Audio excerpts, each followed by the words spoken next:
বন্ধুসকল আজি আমি আপোনালোকৰ আগত পনীৰ হোৱাইট গ্ৰেভি কেনেকৈ বনাই দেখুৱাম আৰু মই কেনেকৈ বনাও প্ৰথমৰ পৰা শেষলৈ ভালদৰে চাই যাব।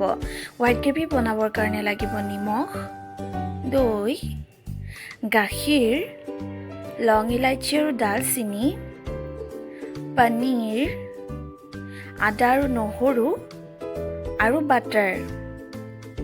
প্ৰথমে আমি কাজু বাদামখিনি বইল হ'বলৈ দিম আৰু ই ভালদৰে বইল হোৱাৰ পিছত ইয়াক আমি নমাই দিম।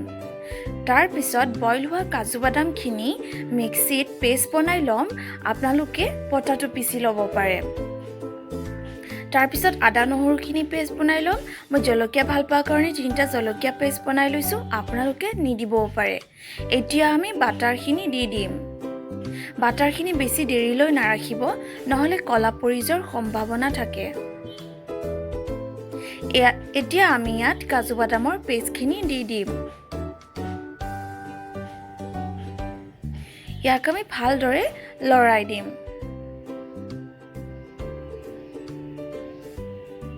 তাৰ পিছত অলপমান পানী দি দিম।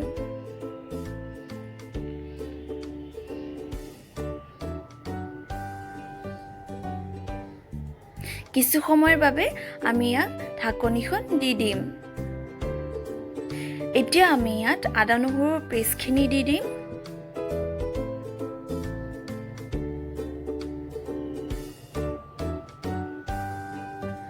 আৰু বটি থোৱা জলকীয়াখিনিও দি দিম। এতিয়া আমি ভালদৰে ইয়াক লৰাই দিম। তাৰ পিছত সোৱাদ অনুসৰি আমি ইয়াত অকণমান নিমখ দি দিম।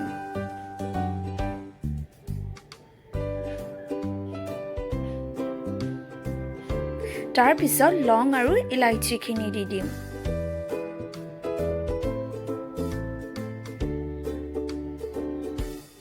তাৰ পিছত 100 গ্ৰাম দৈখিনি দি দিম। ভালদৰে দৈখিনি যাতে কাজু বাদামৰ পেষ্টখিনিৰ লগত ধুনীয়াকৈ মিলি যায়, আমি অলপ সময় লৰাই থাকিম। ধ্যান ৰাখিব যাতে কাজু বাদামৰ পেষ্টখিনি কেৰাহীত লাগি নাযায়। এতিয়া আমি ইয়াত 200 গ্ৰাম পনীৰখিনিও দি দিলোঁ।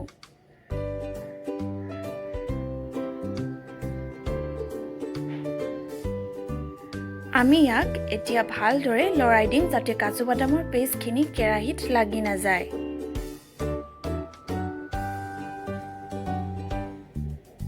তাৰ পিছত আমি ইয়াত গাখীৰ দি দিম।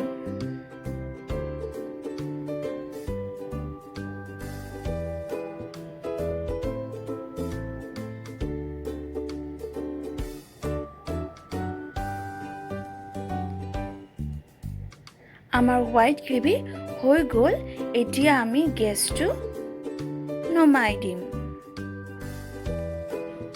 এয়া আমাৰ পনীৰ হোৱাইট গ্ৰেভি হৈ গ'ল। ইয়াক খাবলৈ বৰ সোৱাদ। আপোনালোকে এনেদৰে মোৰ ভিডিঅ'বোৰ চাই থাকিব আৰু ছাবস্ক্ৰাইব কৰিবলৈ নাপাহৰিব আৰু বেলটো ক্লিক কৰিবলৈ নাপাহৰিব।